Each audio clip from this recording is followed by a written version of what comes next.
En el compromiso de mi hermana, mamá dijo, no perteneces aquí. Me fui. 3 días antes, le había enviado un pendrive a su prometido. Él lo leyó, y todo cambió. La silla tenía mi nombre, pero no mi lugar. Una tarjeta de marfil doblada, con caligrafía suave, metida junto a una copa de vino pulida hasta brillar. Aurora Jensen. Por un momento, pareció que pertenecía, hasta que vi dónde estaba la silla. Fila de atrás, esquina izquierda, 2 asientos de la mesa de postres, entre la tía Brenda, quien no me había llamado en 8 años, y una mujer llamada Carla, presentada en un correo electrónico grupal como la prima del compañero de trabajo de papá. Nadie de la mesa principal Jensen se sentó cerca de la mía. Me detuve. Parpadeé 1, 2 veces, luego me volví hacia la anfitriona. Disculpe, dije suavemente. Luego más fuerte a la mujer que arreglaba las tarjetas de identificación bajo la luz dorada de las velas. Mi madre, Eleanor Jensen, vestida con gasa color vidrio marino y perlas como si fuera dueña del viñedo. Dijo, ha habido un error. Pensé que estaba sentada con la familia. Eleanor no parecía avergonzada, solo ligeramente molesta. Solo había tantos asientos en la mesa principal. Aurora, dijo, alisando la parte delantera de su vestido. Priorizamos las fotos, no estás en ninguna de las recientes, simplemente se veía desordenado. Tomé aire. Eso es porque no fui invitada a los últimos 5 eventos. Ella no respondió. Su lápiz labial permaneció inmóvil, una sonrisa congelada en una tensión educada. Pero su silencio decía lo de siempre. Esto no se trata de equidad. Se trata de la apariencia. Al otro lado de la sala, mi hermano, Ethan Jensen, 3 años mayor, recién llegado de un despliegue militar y perpetuamente quemado por el sol. Levantó su copa. ¿En serio?, exclamó. Estás armando un espectáculo por una silla. No lo miré. No lo necesitaba. Él ya había tomado suficiente sin preguntar. Algunos invitados se removieron incómodos. Los tenedores se ralentizaron. Las conversaciones se detuvieron. La voz de Eleanor bajó 1 octava. No hagamos que esta noche gire en torno a ti, dijo, en voz baja y cortante. Otra vez no. Otra vez no. Como si yo alguna vez hubiera sido la historia. Como si hubiera tenido mi turno. Me volví hacia Sofía Jensen, mi hermana menor, radiante en coral, seda y luz de diamantes. Sus ojos se encontraron con los míos por menos de un segundo. Ofreció una sonrisa tensa. Del tipo que dice, por favor, no arruines esto. Luego desvió la mirada. Había traído un regalo, un álbum de fotos encuadernado a mano que pasé 3 fines de semana haciendo. Fotos de nuestra infancia, paseos en carreta, disfraces de Halloween, un muñeco de nieve medio derretido en el patio. Restauré los colores, agregué notas con mi propia letra. Estaba envuelto en papel marrón con una cinta azul. Todavía en mi bolso. Todavía sin abrir. Mi mano se posó en el respaldo de la silla con mi nombre. La miré por un momento. Luego la solté. No levanté la voz. No discutí. Simplemente dejé la tarjeta de lugar en el plato. Me di la vuelta y salí por las puertas laterales. El aire del viñedo era cálido y seco. El olor a fruta era intenso, fermentando bajo las luces de guirnalda. Mis tacones repiquetearon suavemente contra la piedra. El único sonido que me seguía mientras pasaba por hileras de vinos blancos de cosecha tardía y tintos sin etiquetar. Nadie me llamó. Nadie vino. No se darían cuenta hasta el postre, y para entonces, ya estaría a medio camino de mi destino. No conduje directamente a casa después del viñedo. En cambio, me registré en un motel de carretera en la ruta 9 de esos con letreros de vacancy parpadeantes y demasiada grava en el estacionamiento. La recepcionista no hizo preguntas. Eso lo agradecí. Estaba cansada de preguntas que tenía que responder como si fueran declaraciones judiciales. La habitación olía a lejía y limpiador de limón. No me importó. Necesitaba algo que no oliera a vino ni a familia. Puse el bolso en la cómoda astillada. El álbum de fotos se deslizó, con el lomo ligeramente doblado. No lo abrí. En cambio, me senté en la cama y dejé que el aire acondicionado zumbara sobre el silencio. Mi madre, Eleanor, tenía 22 años cuando me tuvo. Se enteró de que estaba embarazada la misma semana que descubrió que mi padre se acostaba con alguien de la oficina de seguros. Me lo dijo una vez, no como una confesión, sino como una razón. No fuiste un error, Aurora. Fuiste una interrupción. Esa era su forma de ser generosa. Ella no lo dejó. Por supuesto, se quedó durante 5 años más de gritos y desayunos tensos, y finalmente lo echó cuando Ethan cumplió 10 años. Él fue la razón por la que esperó. Ella dijo. Los hijos necesitan a sus padres. O los hijos varones sí, al menos. Solía preguntarle por qué no regresaba a la universidad. Había comenzado una carrera en administración. Su respuesta siempre era la misma. Porque no pude. Tú ya estabas aquí. Y, sin embargo, nunca olvidaba mencionar que Ethan nació durante sus mejores años. Sofía, el bebé milagro, vino después, cuando Eleanor tenía algo que probarse a sí misma. Yo solo era el medio, el recordatorio. No recuerdo que mi madre me tomara de la mano después de los 6 años. Sí recuerdo que me quitó la cámara de las manos una Navidad y me dijo que me apartara para poder tomar una foto familiar de verdad. Recuerdo mi ausencia en cada marco del refrigerador. Cuando tenía 17 años, solicité entrar a la escuela de enfermería. Mi consejera me apartó un día y me dijo que había ganado una beca estatal. Corrí a casa emocionada, medio creyendo que tal vez esto sería lo que la haría verme. Ella no sonrió cuando se lo dije. Ethan necesita terminar primero, dijo, apenas levantando la vista de su crucigrama. Su programa es más intensivo. Él está tratando de conseguir un cargo. Usaremos tu beca para cubrir lo que su gay bill no cubra. Le pregunté qué se suponía que debía hacer. Eres inteligente, Aurora, lo resolverás. Pospuse la inscripción. Luego la pospuse de nuevo. Después de 6 meses de trabajos a tiempo parcial y planes cancelados. Empaqué una mochila y me fui a Nevada con una amiga que trabajaba en hostelería. No le dije a nadie que me iba, ni siquiera a Sofía. Fui camarera por las noches. Trabajaba en turnos de limpieza durante el día. Vivía en la lavandería convertida de alguien por $200 al mes. Me decía a mí misma que volvería eventualmente, una vez que tuviera dinero, una vez que tuviera algo que mostrarles. Pero el tiempo pasó, y la distancia se volvió cómoda. El silencio es adictivo cuando creces rodeado de ruido que no es para ti. Aún así, lo intenté. 2 años después, le envié una tarjeta a mi madre, sin mensaje. Solo una foto de un amanecer invernal y mi dirección de remitente. Ella nunca respondió. Cuando llamé en Navidad, Eleanor dijo, «Oh, no estábamos seguras de dónde estabas estos días». Le pasó el teléfono a Sofía antes de que yo pudiera decir algo más. De vuelta en el motel, saqué el álbum de fotos. Había restaurado los colores de una foto mía y de mis hermanos en una feria de otoño. Pacas de heno al fondo, manzanas acarameladas en la mano. Tenía 12 años. Ethan tenía su brazo sobre mi hombro. Cuando aún éramos cercanos, antes de que aprendiera que ponerse del lado de Eleanor traía recompensas, miré la foto por mucho tiempo. No pude recordar quién la había tomado. Me enteré del préstamo 6 meses antes de la cena de compromiso de Sofía. Me acababan de ofrecer un puesto a tiempo completo en el hospital, ascendiendo de la admisión nocturna a coordinadora administrativa. No era glamuroso, pero era estable. Empecé a buscar un apartamento de un dormitorio más cerca del trabajo. No más sótanos compartidos, no más moho en las rejillas. Había ahorrado lo suficiente para el depósito. Por una vez, sentí que estaba por delante de algo. Luego llegó la llamada. La agente de alquiler fue educada. Incluso se disculpó. Lo siento, señorita Jensen, pero su puntaje de crédito la marcó por incumplimiento. Hay un préstamo estudiantil abierto a su nombre. $35,000 en cobranzas, originado en 2015. Me quedé helada en la sala de descanso del hospital. Eso no es posible, dije. Nunca tomé un préstamo, nunca volví a la escuela. Pero los registros no mentían. Cuando saqué el informe esa noche, ahí estaba, mi nombre, mi número de seguro social, mi fecha de nacimiento. La solicitud estaba llena con detalles que solo alguien cercano podría saber. Y al final, una firma familiar, cursiva con bucles. Cuidadosa, demasiado perfecta para ser la mía. El aval. Eleanor Jensen. Miré el documento. Luego la impresión que tenía en mis manos temblorosas. Mi nombre había sido tomado prestado, torcido y vendido sin una palabra. No lloré. No entonces. Extendí los papeles en el suelo de mi estudio y me senté con las piernas cruzadas junto a ellos como un niño a la hora del cuento, tratando de entender una trama que nunca me incluyó. Una semana después, conduje a su casa. Era un domingo por la tarde. El jardín delantero olía a hierba recién cortada y fertilizante.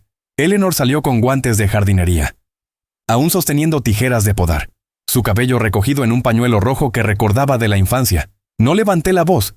Le entregué la pila de papeles. ¿Hiciste esto? Ella los miró. Luego a mí. Su rostro no se inmutó. Hice lo que había que hacer, dijo con calma.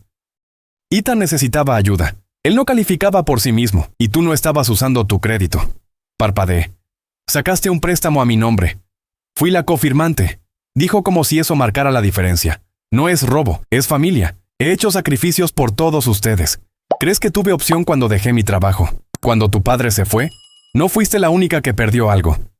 Yo no perdí algo, dije. Tú no me diste nada. Ella frunció el ceño. No seas dramática, Aurora. Te ayudamos cuando lo necesitaste, cuando pregunté más tranquila. Ahora, ¿cuándo me ayudaste? Fue entonces cuando se dio la vuelta para entrar, murmurando algo sobre ingratitud y viejas heridas. Me quedé en su entrada por otro minuto, respirando con dificultad, sintiendo el calor en mi espalda. Luego me di la vuelta. Caminé hasta mi coche y me fui sin mirar por el espejo retrovisor. Esa noche, abrí una carpeta en mi laptop. Escaneé cada documento, guardé cada captura de pantalla, los viejos mensajes de texto de Ethan, mi informe de crédito, incluso un recordatorio de calendario del día en que me enteré. Y grabé una nota de voz, solo con mi voz, describiendo la conversación palabra por palabra antes de que se desvaneciera. Aún no sabía qué haría con todo aquello, pero supe, por primera vez, que no podía esperar a que nadie más lo arreglara. Ni Sofía, ni Ethan, y ciertamente no mi madre. Esta era la parte en la que dejaba de esperar una disculpa. Esta era la parte en la que empezaba a prepararme para la verdad. No le envié la carpeta a mi madre. Tampoco se la envié a Ethan. Se la envié a Liam Thompson, el prometido de Sofía, 2 semanas antes de la cena de compromiso. Solo había conocido a Liam 2 veces. La primera vez fue en una barbacoa en el jardín trasero el otoño pasado, cuando él, tranquilamente, dobló las sillas al final de la noche sin que se lo pidieran. Me ofreció un plato de brownies que alguien más había hecho. Luego se quedó con las manos en los bolsillos, mientras el resto de la familia fingía no darse cuenta de que yo estaba sola al final del jardín. La segunda vez fue en el hospital, donde él, casualmente, representaba a un paciente en una audiencia de tutela. Hicimos contacto visual en el ascensor. Él asintió una vez. Eso fue suficiente. Me pareció alguien que se daba cuenta de las cosas. Y, lo que es más importante, alguien que las recordaba. Sabía su nombre completo. Lo había buscado cuando el anuncio de la boda apareció en el chat familiar del que nunca me habían eliminado formalmente. Encontré su correo electrónico de trabajo a través del sitio web de la firma de abogados. Todo era público. El correo electrónico que le envié no fue dramático. Sin saludos. Sin preámbulos emocionales. Solo una línea escrita a altas horas de la noche en la cocina. Con el refrigerador zumbando detrás de mí. Te vas a casar con esta familia. Pensé que deberías saber lo que eso significa. La carpeta adjunta estaba limpia, cronológica, con documentos escaneados del préstamo federal con mi firma falsificada, avisos de cobro, informes de crédito, capturas de pantalla de los mensajes de texto de Ethan de 2019 cuando lo confronté. Tranquila, mamá lo firmó, de todos modos. No estabas usando el dinero. Había un archivo de audio, mi voz grabada el día que estuve en la entrada de Eleanor, justo después de que ella me dijera que estaba siendo dramática. Otra nota, más tranquila. La capturó en una llamada telefónica con Sofía diciendo, Aurora nunca termina nada, ni siquiera la terapia, al igual que la escuela. No esperaba una respuesta. Liam no respondió al día siguiente ni al otro. Durante una semana completa, el mensaje permaneció en mi carpeta de enviados. Sin leer, sin confirmación, pensé que tal vez lo había borrado o había decidido que no era de su incumbencia. No estaba enojada. Había pasado la carga. Lo que él hiciera con ella era su propia decisión. Luego, 3 días antes de la cena de compromiso, llegó un mensaje. Gracias por confiar en mí. Eso fue todo. Sin preguntas, sin negaciones, pero lo leí 3 veces. Las palabras eran tranquilas, pero no se sentían vacías. Todavía no sabía qué haría, honestamente. No esperaba que hiciera nada, pero le había dado la verdad a alguien cuya voz no habían aprendido a ignorar. En la cena, lo observé con atención. Se movía con la misma energía tranquila. Ayudó a Sofía a sentarse. Sirvió vino para Eleanor. Incluso se rió cuando Ethan hizo una broma sobre bodas en destinos. Pero su cuerpo se inclinaba muy ligeramente. Su mano se cernía sobre el hombro de Sofía sin apoyarse allí. Sus ojos nunca se desviaban por mucho tiempo. Sofía se veía radiante. La luz de las velas calentaba su piel. El vestido de coral le quedaba perfecto. Pero ella no me miró ni una vez. Liam sí. 3 veces, quizás 4, no por mucho tiempo, no de forma obvia, solo lo suficiente. Y lo supe después de que me fui de la mesa, esa escondida junto al carrito de postres y el compañero de trabajo jubilado de la ferretería de mi padre. Me imaginé su viaje a casa, el silencio en el coche, la forma en que él sujetaría el volante ligeramente pero preguntaría, ¿lo sabías? La forma en que Sofía juguetearía con su pulsera, la forma en que podría decir, no era mío para contarlo. O, peor aún, nada en absoluto. El motel esa noche estaba más tranquilo de lo habitual, sin ruido de boda, sin sin ecos de música del salón de recepción. Desempaqué lentamente, como si tratara de no despertar algo. El álbum de fotos que había hecho todavía estaba en el fondo de mi bolso, envuelto en papel artesanal suave, atado con cordel. Mi letra en cada página se veía demasiado cuidadosa ahora. Demasiado como alguien que ruega que lo dejen entrar de nuevo. No lo abrí. Simplemente lo sostuve por un minuto. Luego lo deslicé de nuevo debajo de mi cuaderno. No todo necesita confrontación. Algunas verdades solo necesitan ser escuchadas por alguien que las llevará adelante, incluso si nunca las vuelve a decir en voz alta. Liam las había visto ahora, y eso era suficiente. Era la primera vez en años que la verdad no se sentía solo mía. No fui invitada al brunch familiar. Sofía publicó una foto esa mañana, una toma artística de mimosas, tulipanes pálidos y lino de color crema. El pie de foto decía, agradecida. Yo estaba sentada en un restaurante al otro lado de la ciudad, revolviendo azúcar en un café tibio, ya sabiendo que no duraría. A primera hora de la tarde, empezaron los mensajes de texto. El primero vino de la tía Brenda. ¿Qué pasó? ¿Por qué haría eso hoy? Luego de Ethan. ¿Crees que esto es divertido? Estás enferma. Y finalmente de mi madre. Necesitamos hablar. Esto no puede estar pasando. No respondía a ninguno de ellos. Más tarde, supe lo que había hecho Liam. Llegó al brunch temprano, vestido impecable, planchado, tranquilo, sin anuncios, sin drama. Esperó hasta que todos se sentaron, con las servilletas en el regazo, los tenedores levantados hacia el quiche. Luego colocó una carpeta sobre la mesa.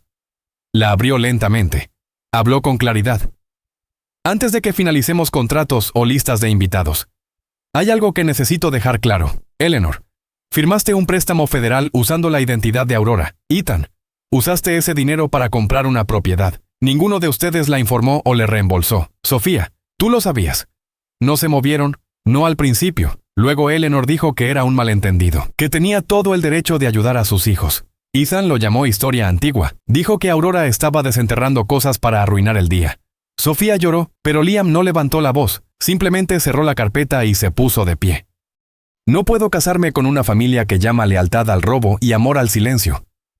Dejó su anillo en la mesa. Salió sin mirar atrás. Imaginé a Eleanor paralizada, a Ethan con la cara roja, a Sofía con el rímel corrido. Y luego me imaginé el regalo que nunca di, todavía en mi bolso del motel. Intacto. Mi nuevo apartamento era pequeño, segundo piso, sin ascensor, pero limpio. Las ventanas daban al este, y por las mañanas, la luz entraba suave y dorada como si no tuviera un lugar mejor donde estar. Me mudé 2 días después del brunch. Nadie se ofreció a ayudar. Yo no pregunté. Había un cheque doblado esperándome en mi buzón. La letra de Sofía en el sobre, dentro. La mitad del dinero del fondo de compromiso. Sin nota. Solo una frase garabateada a lápiz. Debí haber dicho algo. Lo siento. No lo cobré. Lo puse en el mismo cajón que el álbum de fotos. A veces lo abría solo para ver si la tinta se había desvanecido. Nunca lo hizo. Ethan me envió un mensaje de texto una vez. Lo arruinaste todo. Lo leí sin emoción. No quedaba nada que arruinar. Eso ya se había hecho mucho antes que yo. Mi madre envió un correo electrónico con el asunto aclarar. En el cuerpo, escribió. Nunca quise que llegara tan lejos. Solo intentábamos ayudar a Ethan a empezar. Pensé que lo entenderías. No respondí. No porque no tuviera palabras, sino porque finalmente entendí que el silencio podía ser su propia respuesta. Esa semana. Compré un cuaderno espiral barato y empecé a escribir. No sobre ellos, sino sobre mí, mis manos, mi voz, lo que recordaba cuando nadie más hablaba. Cada tarde. Volvía a casa por el camino largo, pasando por la floristería que vendía rosas magulladas por $1 el tallo. Pasando por la charcutería que recordaba mi nombre, por primera vez en años. Mi nombre se sentía como algo que podía decir en voz alta sin inmutarme. Una semana después, pasé por una tienda de novias de camino a la farmacia. Un nuevo escaparate había sido colocado, mangas de encaje, velos de perlas, un maniquí posado a mitad de un giro. Me detuve el tiempo suficiente para sentir el dolor detrás de mis costillas. Luego seguí caminando. No sé qué pasó con el depósito del lugar de la boda. No sé si Eleanor culpó a Sofía o si Ethan volvió a aparecer. No pregunto. A veces. Por las noches. Escucho su voz en mi cabeza. No gritando, solo familiar. Siempre lo hiciste todo más difícil. Pero la diferencia ahora es simple. No respondo. El cheque sigue en el cajón. El álbum, también, no los he tocado, pero no los he tirado. Tal vez sean solo papel, o tal vez son un recordatorio de que incluso cuando las personas te fallan por completo, algunas cosas, lo que hiciste, lo que llevaste, no pierden su forma. Camino todos los días ahora. Escribo. Riego una planta de albahaca que sigue intentando morir. Me río de la mala televisión y me permito disfrutar del silencio. No he bloqueado a nadie. Tampoco los he perdonado. Algunas historias no necesitan un cierre, solo distancia, y la mía finalmente tiene eso. Si tu ausencia alguna vez habló más fuerte que tu presencia, yo también estuve allí.